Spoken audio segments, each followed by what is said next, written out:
রব্বানা আতিনা ফিদ দুনিয়া হাসানাতাও ওয়া ফিল আখিরাতি হাসানাতাও ওয়া কিনা আযাবান নার।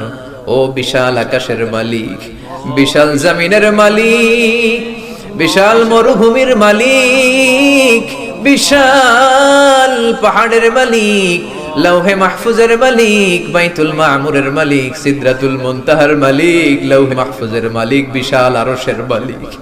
তোমার আকাশ বাতাস, তোমার চন্দ্র সূর্য, তোমার পাহাড় পর্বত আরশের তুলনায় আমাদের হাত দুইখানা বড় ছোট্ট গো আল্লাহ। ছোট দুটি হাত পেতে বুক ভরা আশা নিয়ে তোমার শাহী দরবারে এই গহীন রাতে তোমার পেয়ারা বান্দাদেরকে নিয়ে ভিক্ষুকের মতো, নাদানের মতো, মূর্খের মতো হাত তুললাম। আমাদের হাত দুইখানা কবুল আর মঞ্জুর করে দাও। আকাশের নিচে জমিনের উপরে আমাদের চেয়ে বড় কোনো গুনাহগার আর দ্বিতীয়টা নাই। And there will be the final trial of sajda in the day of judgment. Not only in dunya, there will be a final trial of sajda. Allah will order the entire human being prostrate right now.